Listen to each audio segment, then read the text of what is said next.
Hello आज hello आज हम ये क्वेश्चन देख रहे हैं। हमें एक स्ट्रिंग दे रखी है। उस स्ट्रिंग में से हमें लॉन्गेस्ट सब स्ट्रिंग बतानी है, सच दैट उसमें कोई भी एक भी रिपीटिंग कैरेक्टर ना हो। तो हमें गिवन है स्ट्रिंग दे रखी है, find the length of the longest सब स्ट्रिंग विदाउट रिपीटिंग कैरेक्टर्स। और इनपुट फॉर्मेट में लिखा हुआ है कि जो स्ट्रिंग है ना, वो कुछ भी हो सकता है। ठीक है, तो आप देख सकते हैं अगर जैसे लेंथ भी बड़ी है तो मतलब एन स्क्वायर तो नहीं होना है, एन स्क्वायर नहीं होना आप। और आपको अ, ये तो पता ही होगा कि जो सब स्ट्रिंग होती है जैसे तो वो कंटिन्यूशन वाली होती है सब स्ट्रिंग, है ना।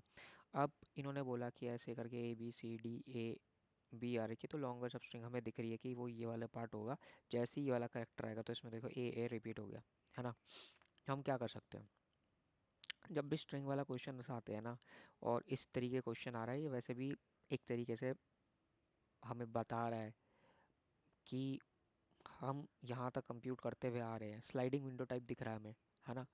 और दूसरा, जब भी स्ट्रिंग का क्वेश्चन आए तो मतलब हम जनरली हम फोकस जो हमारा रहता है वो देखने के लिए कि भाई ये 26 कैरेक्टर या 256 कैरेक्टर के बेसिस पे हम कुछ आसानी से करा जा सकता है, क्योंकि 256 कैरेक्टर बड़ा डिफाइंड हो जाता है, अरे छोटा बन जाता है। इसमें अगर एन स्क्वायर एन क्यूब कुछ भी लगा लो, ये बहुत छोटी वैल्यू है।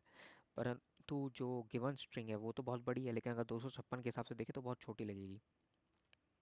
तो हम सोच रहे हैं हम गिवन स्ट्रिंग के करस्पॉन्डिंग ना एक 256 का ना एक करेक्टर का एरे बना, 256 का साइज का एरे बना लेंगे। वो क्या बता रहा होगा हमें, वो ये बता रहा है कि इस करेक्टर की पोजीशन स्ट्रिंग में कितनी है। मान लो ए है, तो ए वाला अगर मान लो ये पॉइंट ये है ए वाला, तो वो ये बता रहा है कि इस ए में मान लो अगर मान लो 3 पड़ा हुआ है, तो इसका मतलब ये बता रहा है कि ए का इंडेक्स 3 है इधर, इस स्ट्रिंग में इंडेक्स 3 है। अब जब भी हम कैरेक्टर प्रोसेस कर रहे होंगे, हम उसके पोजीशन वाले एरे के उस इंडेक्स पे जाएंगे और उसमें चेक करेंगे क्या उसमें कोई वैल्यू पड़ी हुई है कि नहीं पड़ी हुई। अगर वो पड़ी हुई है, कोई भी वैल्यू है, इन द सेंस दो टाइप की वैल्यू हो सकती है। मान लो इनिशियलाइज हमने -1 से कर रखा है, इसका मतलब वो अभी तक ये वाला कैरेक्टर स्ट्रिंग में आया ही नहीं है, तो नॉन अकरेंस वाली वैल्यू है, तो इसको तो डायरेक्ट डाल देना है। लेकिन मान लो -1 नहीं है, तो तो इसका मतलब है कि ये रिपीटिंग कैरेक्टर हो सकता है। अब ये रिपीटिंग कैरेक्टर है, इसमें भी दो फैक्टर है। एक, ये रिपीटिंग कैरेक्टर है और ये आंसर में इफेक्ट कर रहा है, एक आंसर में इफेक्ट नहीं कर रहा। मतलब ऐसा हो सकता है कि भाई ए यहाँ पे आया, ए यहाँ पे आया, ए यहाँ पे आया, ठीक है। अब हमारा आंसर पता चले, जो स्ट्रिंग है ना, वो ऐसा तो है नहीं मल्टीपल स्ट्रिंग्स बनेगी, तो हमारा जो आंसर निकलेगा वो करंट इंडेक्स तो हमें पता है, इसमें से कुछ माइनस करना पड़ेगा, वो है starting index of the substring. वो ऑलवेज अपडेट होता रहेगा, डिपेंडिंग उस पर, ये उस पर निर्भर करता है कि कब कब अपडेट होगा। ये उस पर निर्भर करता है जिस हिसाब से सेम कैरेक्टर बार बार मिलेंगे। मान लीजिए हमारा एक सी एच कैरेक्टर है, ठीक है, वो एक बार आई पर है एक बार जे पर है, such that J is greater than I. तो जब J is greater than I हो गया, हम जे, हमारी करंट इंडेक्स अब जे पे पहुंच गया मान लीजिए, तो इसका मतलब ये पार्ट तो कंट्रीब्यूट नहीं कर सकता हमारा स्टार्टिंग इंडेक्स। तो हमारा स्टार्टिंग इंडेक्स इससे जस्ट आगे वाला होना चाहिए। अब मान लो पहले स्टार्टिंग इंडेक्स मान लीजिए एल था, जो कि लेस देन आई है for the substring. Now starting index हमारा i+1 हो जाएगा, क्योंकि आई पोजीशन पे जो कैरेक्टर है वो जे पोजीशन पे भी है, तो वो रिपीटिंग कैरेक्टर्स की लेंथ में नहीं आएगा। और ये बहुत इम्प्लीमेंटेशन पॉइंट ऑफ व्यू में देखा जाए तो मैंने क्या बोला, एक पोजीशन एरे बनाएंगे हम 256। ये हमें क्या बता रहा है, ये बता रहा है उस कैरेक्टर का, उस 256 टाइप के कैरेक्टर होते हैं पूरे उसमें, तो 256 साइज का ही बना दिया हमने। और ये उसको पहले हमने अरेज डॉट फिल से -1 से इनिशियलाइज कर दिया, कि वो ये बताना चाह रहा है कि अभी तक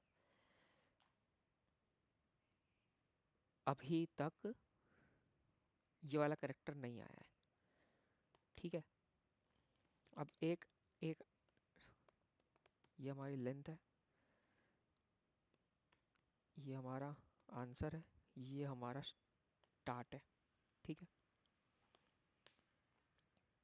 ये हमने किया 0 से i लेस देन n तक i प्लस प्लस।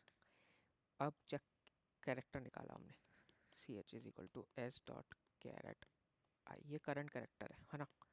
हमने सबसे पहले चेक करना है क्या इक्वल इक्वल टू -1 है। अगर इसका मतलब ये है कि अभी तक आंसर स्ट्रिंग में ये कैरेक्टर एग्जिस्ट नहीं करता, एग्जिस्ट नहीं करता। तो इसमें क्या करेंगे, सीधी सी बात है, पोजीशन ऑफ इस कैरेक्टर में ये आई डाल देंगे, कोई दिक्कत नहीं है हमें। मान लीजिए अब ये -1 नहीं है, तो ये मतलब ये एग्जिस्ट तो करता है। अब इसके अंदर क्या क्या वैल्यू, कोई तो वैल्यू होगी। अगर मान लीजिए इसमें जो भी कैरेक्टर की वैल्यू है, इसमें दो ऑप्शन हो सकते हैं, जो भी वैल्यू पड़ी है या तो वो हमारे st से छोटी है, स्टार्टिंग सबस्ट्रिंग से छोटी है, या नहीं होगी, बराबर होगी या उससे बड़ी होगी। अगर छोटी है, इसका मतलब क्या है कि हमारा जो इस पे जो वैल्यू है,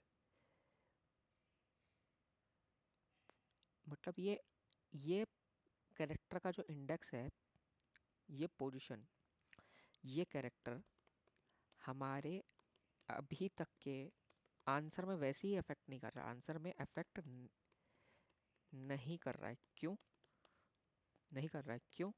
क्योंकि हमारा आंसर कहाँ से स्टार्ट हो रहा है, कहाँ से स्टार्ट हो रहा है, एस टी इंडेक्स से। अब एस टी से छोटा वाला इंडेक्स तो वैसे ही नहीं कंट्रीब्यूट कर रहा है, तो कोई मतलब ही नहीं है, हम नॉर्मली इसमें बस सी एच में आई डाल देंगे। लेकिन मान लीजिए जो करेक्टर है या तो स्टार्टिंग से बड़ा है या बराबर भी है, इसका मतलब वो अभी तक के आंसर में कंट्रीब्यूट कर रहा था। मतलब जो सबस्ट्रिंग की लेंथ बन रही थी, सबस्ट्रिंग की लेंथ जो बन रही थी वो एस टी से शुरू हो रही थी, उस एस, और जो ये करंट एस टी से शुरू हो रही थी, और जो करंट कैरेक्टर है वो एस टी से आ गई है। तो इस केस में क्या करना पड़ेगा अपन को, हमारे को स्टार्टिंग को अपडेट करना पड़ेगा, स्टार्ट इंडेक्स को अपडेट करना पड़ेगा। अब मतलब इससे आगे का स्टार्टिंग इंडेक्स होगा, और अपने को और कुछ नहीं, सी एच में करना पड़ेगा ये equal to I normal at the end. क्या होगा, ये हमारा हर बार हमें आंसर को अपडेट करना पड़ेगा, जो कि हुए आई माइनस एस टी प्लस 1, क्योंकि ज़ीरो इंडेक्सिंग है इसलिए +1 किया और at the end return answer. ठीक है, ये ओ एन में हो रहा है क्योंकि हम एक तरीके से लीनियर वर्ड में कर रहे हैं, हम हर कैरेक्टर प्रोसेस करते हुए जा रहे हैं, और जैसे हमें एक कैरेक्टर मिल रहा है जो हमारे आंसर में ऑलरेडी एग्जिस्ट करता है और हमें वो कैरेक्टर चाहिए, रिपीटिंग कैरेक्टर नहीं चाहिए, तो हम उसी हिसाब से स्टार्टिंग इंडेक्स को अपडेट कर देंगे और आंसर निकालते हुए जा रहे हैं। लेकिन इसमें लिखा हुआ है कि एम्प्टी स्ट्रिंग भी हो सकती है, मतलब हर कैरेक्टर है। ओके, तो इसके बाद क्या कर सकते हैं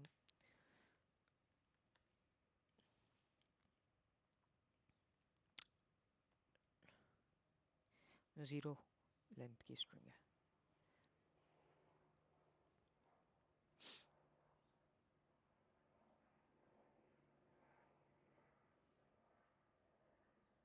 ठीक है, दैट्स ऑल।